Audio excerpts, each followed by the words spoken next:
welcome. Today's review is on the Dremel 3000 mini rotary tool. So there it is.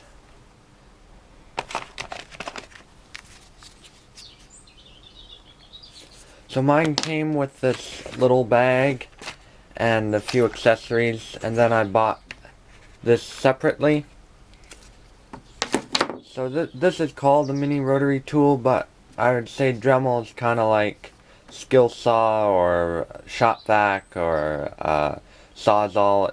It's a brand name, but it's also used to describe the tool. So it is 10,000 to 33,000 RPM, 130 watt. So this is actually, I think, the smallest one they have. They do have some bigger models and some different models, but this one does everything I ever need it to do.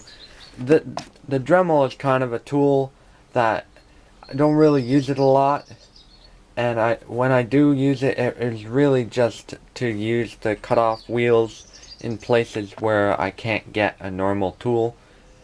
It is really handy for like cutting little bits of metal and stuff that need to be cut, but you can't get anything else into there.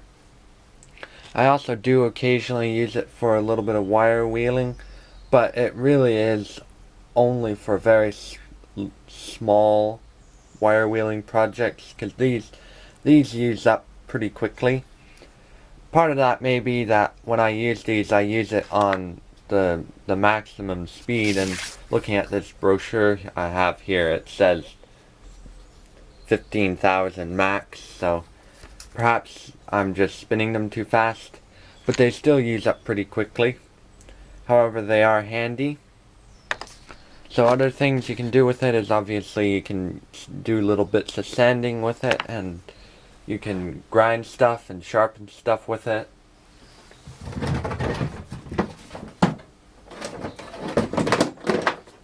Here are some other accessories I have.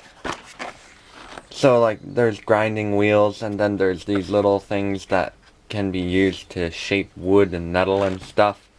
And you can cut all kinds of stuff with this. You can cut wood, brick, concrete. Obviously it's not going to do much, but if you just want to make a tiny little cut in brick or concrete or stone or something like that, you can use these discs. I think it's these for it. So obviously, like there's a whole range of accessories. Then also there's a whole pile of attachments that you can get. So like plunge router bases and stuff. A lot of these I think are really only for, I don't know what a lot of these are for. Like really I don't see the need for buying any of these for what I want to do with a Dremel. Because like if I was going to buy a chainsaw sharpening kit, I'd buy a proper chainsaw sharpener, not one to fit in the Dremel, because it's just not strong enough to be used on a regular basis for this kind of stuff. I mean, you could definitely use it on a regular basis as long as it's for really small stuff. So you have a hook here for hanging it. That is kind of handy.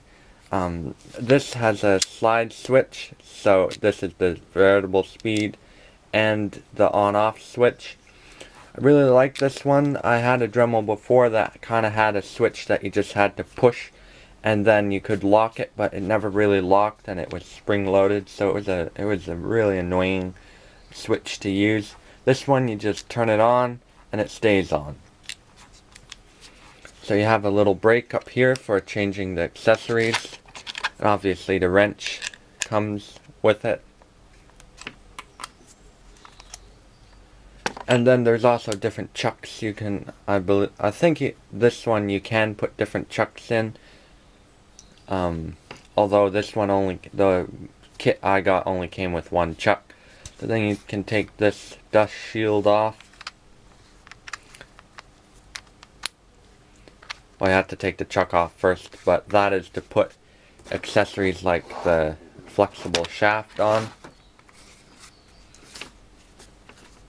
So it's a pretty useful little tool, and I'd say the build quality is probably as good as it ever needs to be for a tool like this. I wouldn't say that it's the best build quality in the world, but it certainly, like, it feels like a solid little tool, and it has rubber overmolding on the bottom, so it's actually kind of nice to hold it. It's got a bit of ergonomics. I know some of the, like my old Dremel was just a barrel, but yeah, it's pretty nice to hold. You just have to make sure that when you're using it, you never hit the brake. That happens sometimes, and it's a bit annoying, but as long as you don't hit the brake, it's fine.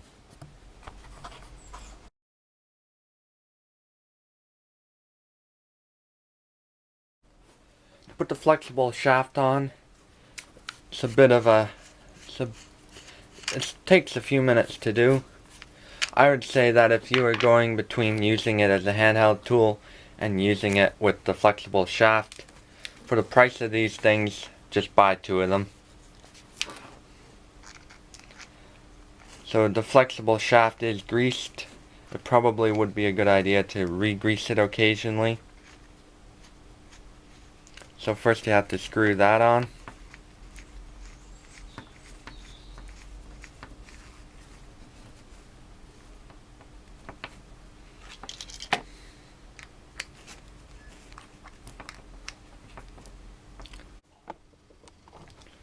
So then you screw this on.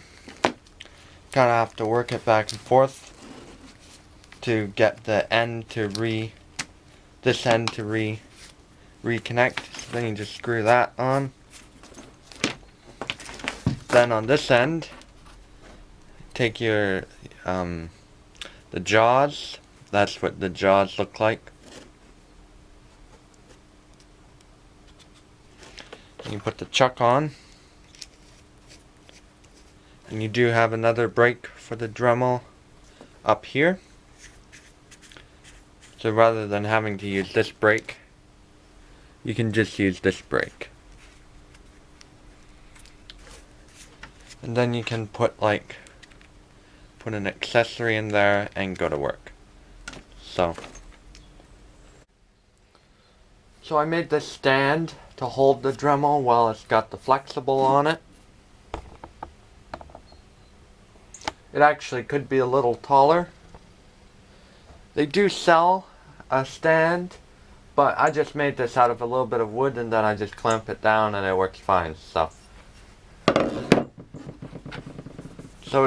with the flexible, it does draw a lot of power to have the flexible on, and you should keep it as straight as possible. Like, don't tie a knot in it or bend it too much. Keep it as straight as possible.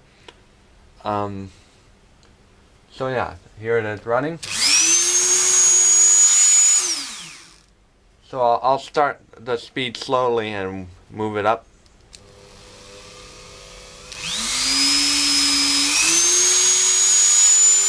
That's as fast as it goes, so then you can just hold stuff and sand it or grind it or whatever.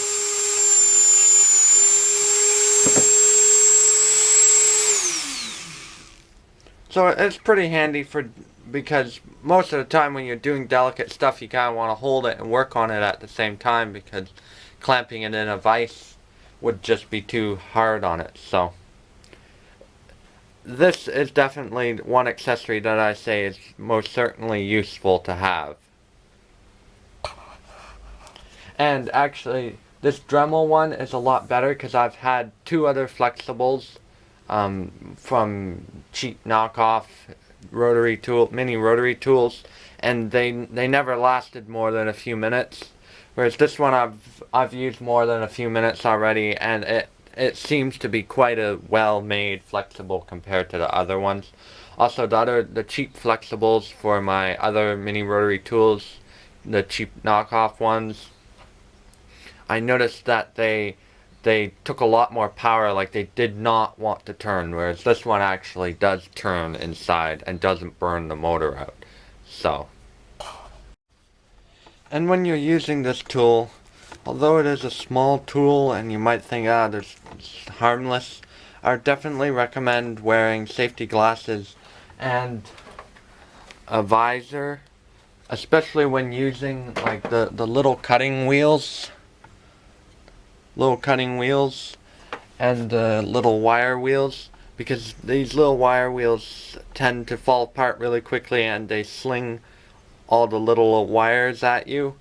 And these little cutting wheels do have a tendency to shatter, especially the brown ones, so it's definitely a good idea to wear a visor when using these, because they break really easily. Anyway, you can use it, of course you can use it one-handed. It's not a two-hand tool. And now I'm going to show you the different speeds. So you can use it, so low speed, it doesn't really have any power. And it's definitely not a good idea to use it on low speed for very long.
So it's a very handy little tool.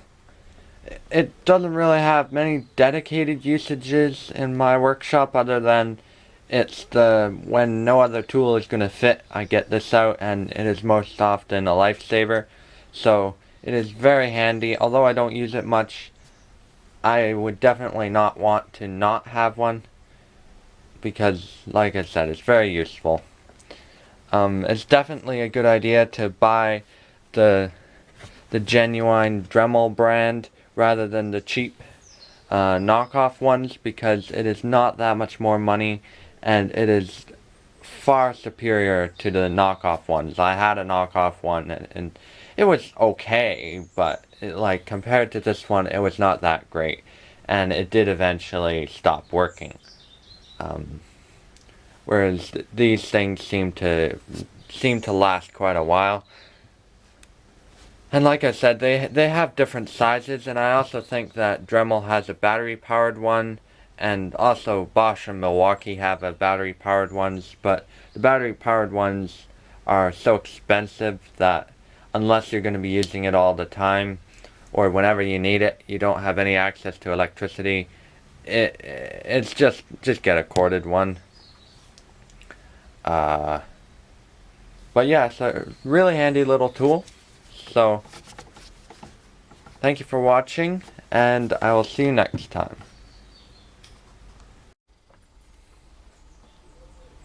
8mm rebar.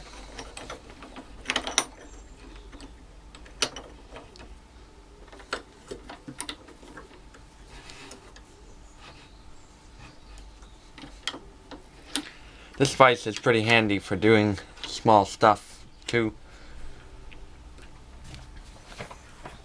So, cut off wheel, the thin ones.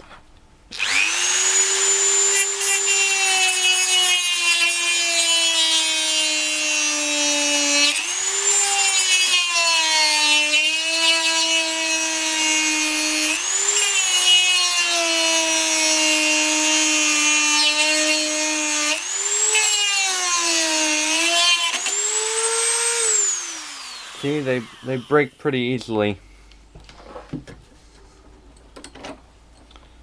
But it started to get through there. Anyway, thank you for watching.